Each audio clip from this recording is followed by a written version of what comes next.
Now we will learn about MySQL constraints. There are few constraints in the table. What are the constraints? Constraints are the check marks applied on different rows and columns.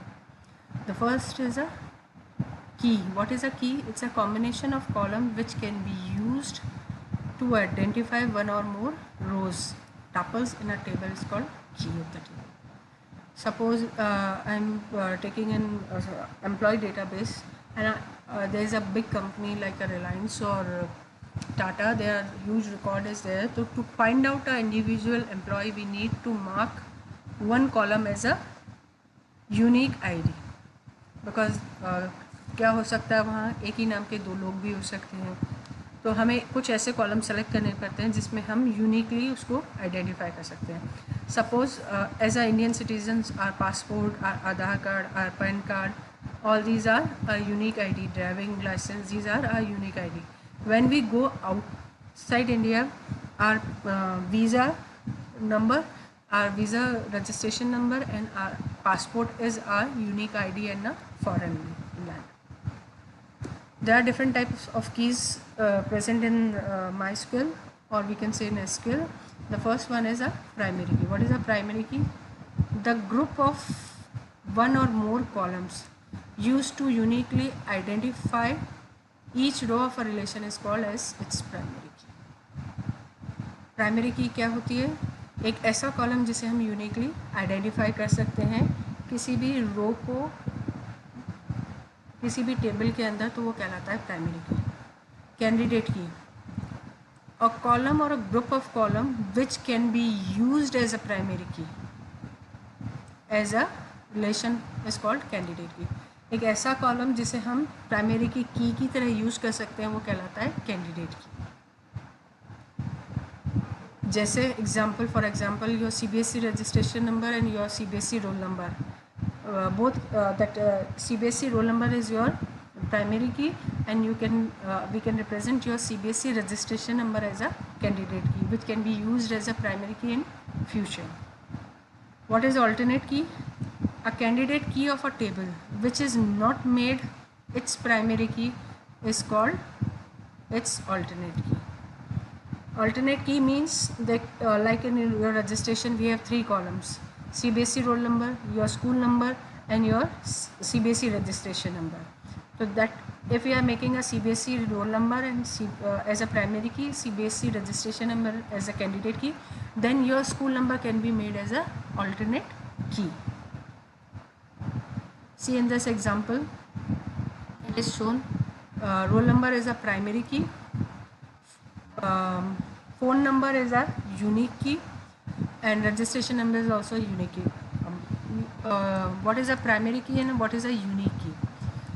Unique key is also a unique ID key, but the main difference between a primary key and a unique key, दोनों में क्या difference होता है? Primary key cannot be left null, but unique key can be left null. हम primary key को null नहीं छोड़ सकते हैं, लेकिन unique key को हम खाली छोड़ सकते हैं, यानी उसमें null value छोड़ सकते हैं in future अगर हमें कहीं यूज़ करना है. जैसे इस एग्जाम्पल में है 1 2 3 रोल नंबर है, यहाँ पे कहीं भी हमने ब्लैंक नहीं छोड़ा है, लेकिन फ़ोन नंबर को हमने ब्लैंक छोड़ दिया है और हमने इसे यूनिक की डिपेक्ट किया. तो ये एक मेन डिफरेंस है प्राइमरी की और यूनिक के अंदर. अब now see the difference between a candidate की एंड अ प्राइमरी की. प्राइमरी की क्या होता है? यूनिक आईडी की होता है किसी भी उसको रिप्रेजेंट करने के लिए. रोल नंबर, अब student ID, roll number and email, ये तीन हमने कैंडिडेट की डिफ़ाइन कर दिए हैं. तो हमने प्राइमरी की क्या बना दिया? Student ID. तो कैंडिडेट की हम रोल नंबर में से भी बना सकते हैं, ईमेल में से भी बना सकते हैं और स्टूडेंट आईडी में भी से बना सकते हैं. अगर हम रोल नंबर को कैंडिडेट की नहीं बनाते हैं तो उसको या ईमेल में से हम दोनों में से किसी को एक कैंडिडेट की बना सकते हैं. नाउ द फॉरेन की. व्हाट इज़ अ फॉरेन की constraint? The foreign key constraint is the column which refers to value of an attribute defined as a primary key in another table. एक ऐसा column जो किसी table का primary की हो. जैसे इस वाले एग्जांपल में देखेंगे आप, SS सिक्योरिटी नंबर है, ये एक प्राइमरी की है। एम्प्लॉय नंबर है, ये कहाँ से ऑर्डर टेबल में ऑर्डर नंबर प्राइमरी की है और एम्प्लॉय नंबर यहाँ पे फॉरेन की है। हमने एम्प्लॉय टेबल में से एम्प्लॉय नंबर को ऑर्डर टेबल में रेफ़र किया है, तो वहाँ जाके क्या हो गया, foreign key. Same as your passport is a foreign key in a foreign land. There are few constraints, that is not null, unique, not null, null and unique, and default and check. What is a not null constraint? This ensures that the column cannot have null values. अगर हमने not null लिखा है, जैसे हम primary की को define करते हैं और उसके साथ हम हमेशा not null स्पेसिफाई करते हैं, यानी कि हम प्राइमरी की को कभी भी ब्लैंक नहीं छोड़ सकते हैं। लेकिन अगर हम नेम स्पेसिफाई करें किसी टेबल में और वहाँ पे हमने नल उसको नॉट नल कर दिया है, तो उससे कोई फ़र्क नहीं पड़ता, हम उसको ब्लैंक भी छोड़ सकते हैं, बट ऑलवेज प्राइमरी की को हमें वैल्यू डालनी पड़ेगी। वेयर नल मीन्स मिसिंग और unknown, not applicable value. Missing और अननोन मीन्स नल का मतलब होता है फ्यूचर में यहाँ पे वैल्यू आ सकती है, अननोन है और हम उसमें बाद में कभी इंसर्ट कर सकते हैं। Next one is a unique की. व्हाट इज़ अ यूनिक की value? It's a column that is distinct unique like primary की. What is the default constraint? It is a value specified for the column of if no value is provided. अगर हमने किसी column में default value specify नहीं करी है तो वो बाय डिफ़ॉल्ट वही वैल्यू ले लेता है. कैसे? This is a table, you see here.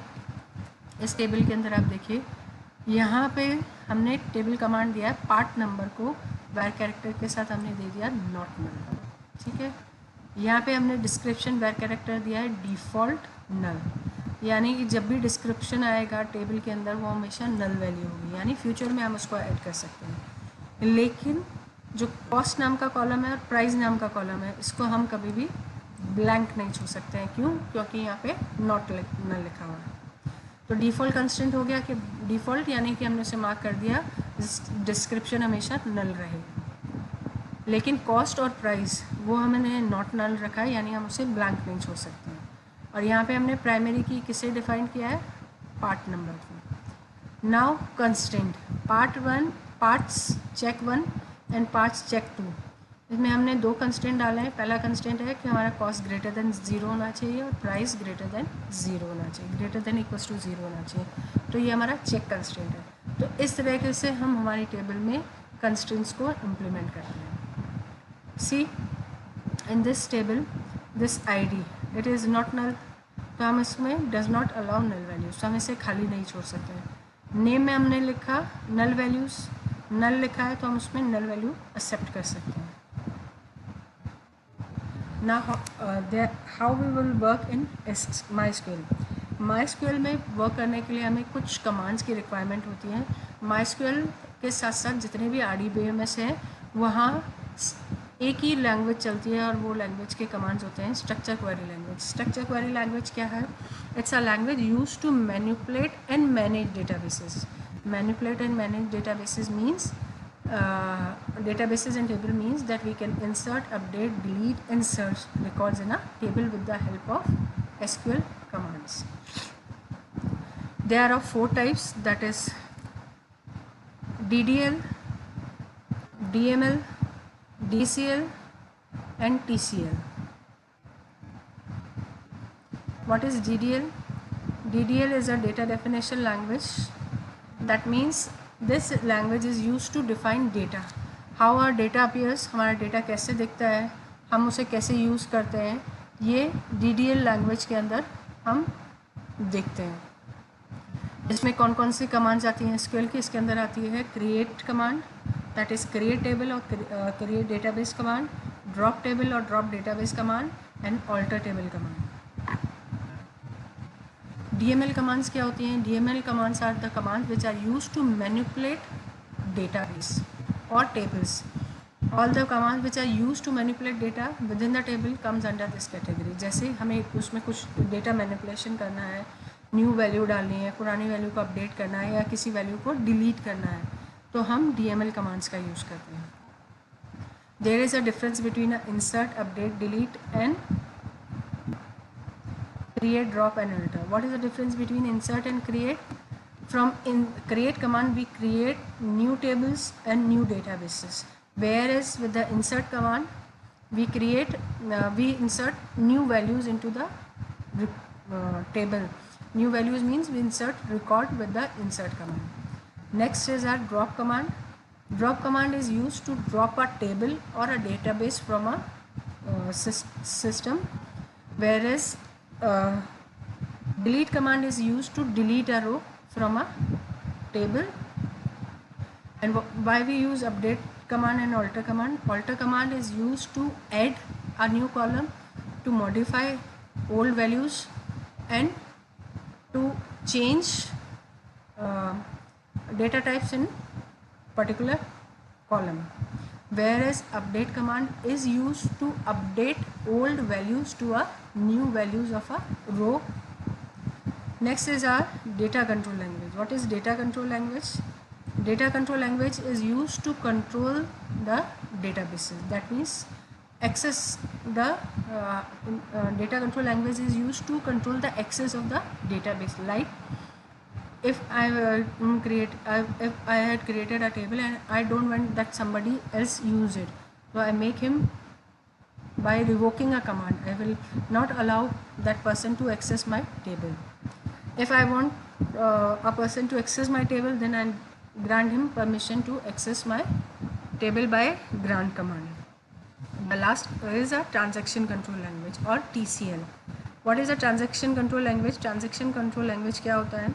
Transaction control language वो language होती है जो changes करती हैं databases के अंदर permanent.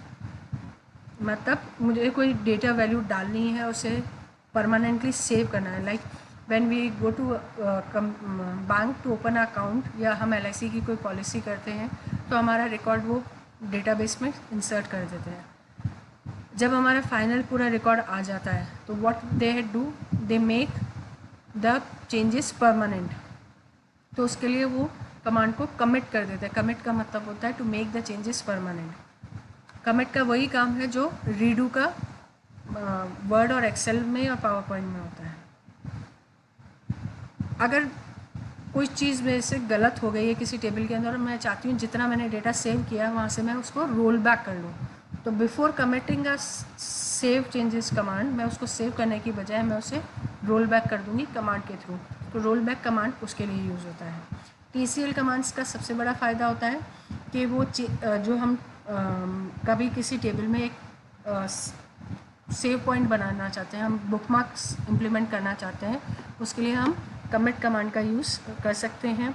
सेटिंग चेंज करना चाहते हैं, कोई स्पेसिफिक चेक कंस्ट्रेंट यूज़ करना चाहते हैं, तो वहाँ हम कमिट और रोल बैक कमांड का यूज़ करते हैं.